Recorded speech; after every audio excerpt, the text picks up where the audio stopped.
oh, so what do you do? And I always say, I'm a bank robber, and they laugh, ah, ha, ha, ha, ha, ha.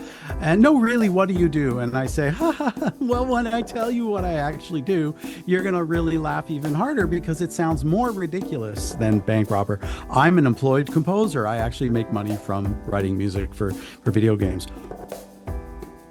Oh, you really are so funny, David. Hello and welcome to the Crazy Angels podcast. Today again with Pascal Dennis and David Logan. Hi guys. Hello. How y'all doing? Today we are going to talk about a specific topic, and the topic is how to live a dignified life as a creative or as a musician in the age of AI.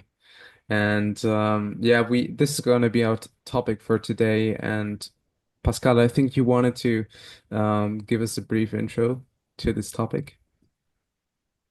Yeah, it's obviously something close to our hearts, close to the Crazy Angels enterprise, the crazy enterprise of the Crazy Angels. And one of our aspirations is to help creators, to give them a forum, to ask questions, to share our stories, to share our insights and experience. So let me begin by just summarizing my answer to that question. How do creators live a dignified life in the age of AI? And then we're going to open it up for discussion back and forth as we always do. Levi and David will share perspectives and comments. So, Mhm. um, how do we live a dignified life in the age of AI? Number one, we have to embrace the technology. We have to embrace AI. And I know some people don't like AI because there is theft of intellectual property going on now. And as we'll see, it is going to affect the income of creators, certainly graphic artists, filmmakers, musicians, producers, etc., are going to feel the effect. But we have no choice but to embrace it. And I think people that succeed in the future are going to be people that use AI in projects, in creative projects, creative enterprises. And that's what we try to do with the Crazy Angels. So learn, play with the large language models, see what they can do and can't do, but use them as a tool. Do not use them to write for you. The blank page, the silence before a song is precious, and that's where the human input is essential. So embrace the technology. Secondly, recognize that AI is going to reduce our income in certain areas. And we'll include a link from a major study by PISAC, a major professional group representing musicians, creators, performers of audiovisual artists, etc. And we'll include that link, but they estimate that the income loss will be something like 20, 24%, 25% over the next 5 years. And that income is going to go to big tech. And again, it's not fair. And hopefully, we'll have some decent regulations that prevent IP theft and stanch the loss of income. But we have to be realistic that it's going to happen. Number three, and this might be the most important one, creators have got to be what I call ambidextrous. We cannot depend on one skill, on one ability. We've got to have at least one other ability that'll allow us to live a dignified life. So for me, I've been a musician all my life, and I've dedicated myself to that craft of performing and writing and getting better every day.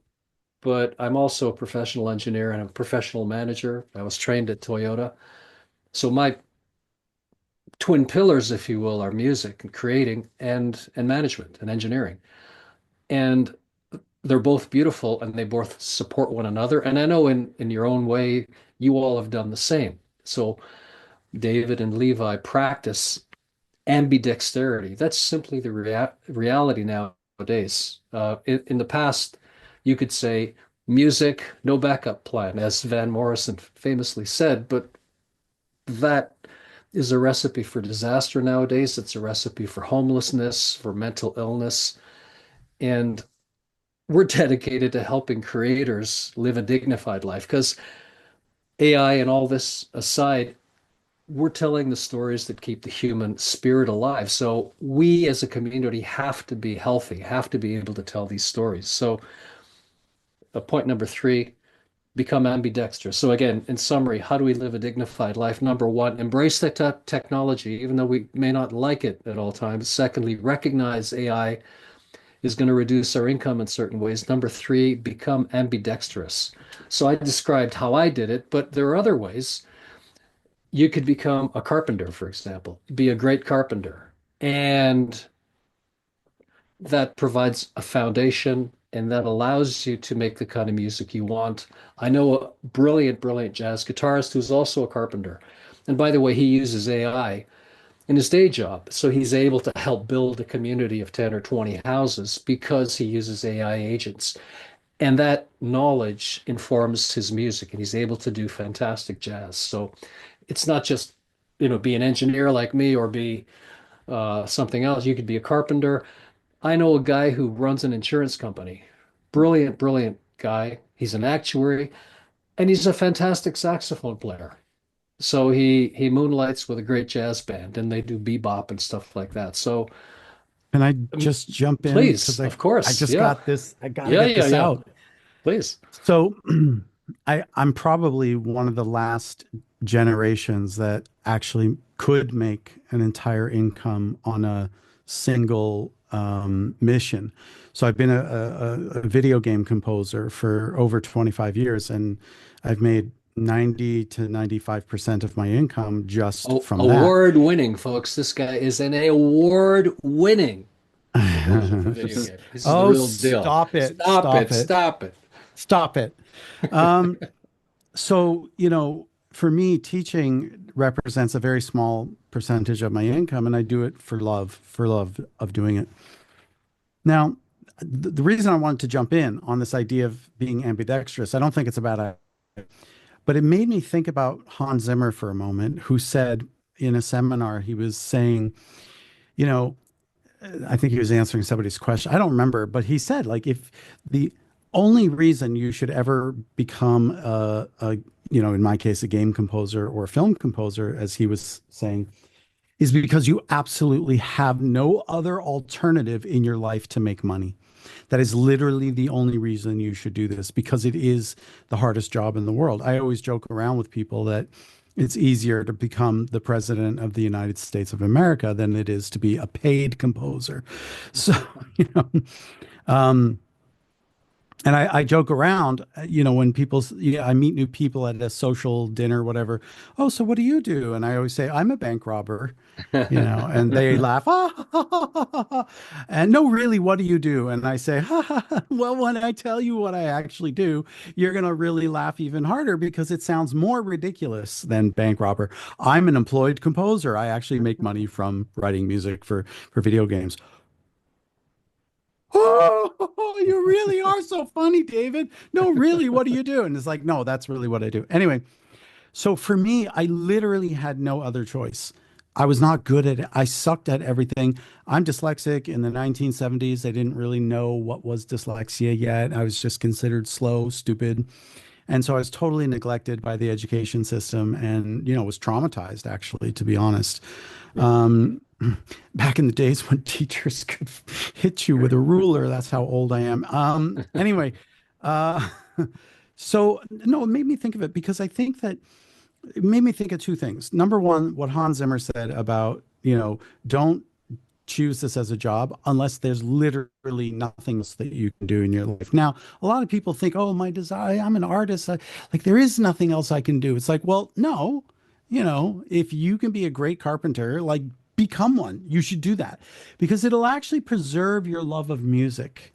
Because the problem about doing this as a full-time job is you become cynical, jaded, and you certainly lose your love of music. Like I can't listen to music. End of story. I just can't do it. And it's very tragic. I mean, I make light of it, but it is tragic. So it made me think of that. But then it also made me think of this whole AI thing. And it made me think like, for sure, there are certain things we know about AI, what it cannot do. What it cannot do is what John Coltrane did in the moment. Can't do that. Can't improvise, rip in.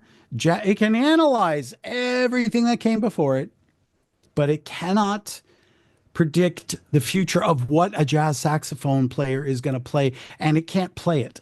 End of story. I don't give a shit what anybody wants to say. It cannot do that. Okay.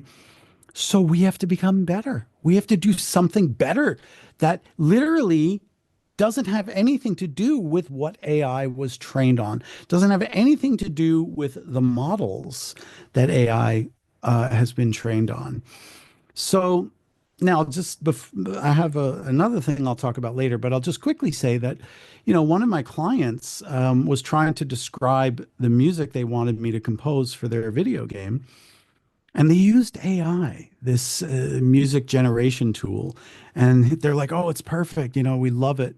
Can you just like remake this?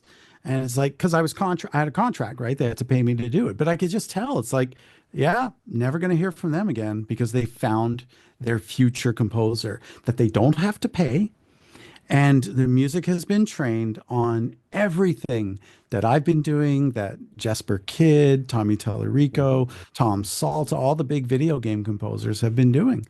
And so I know it's just a matter of time, and that will absolutely replace, yeah, at minimum, 25% of my income in the future, and more likely 50%, 50%.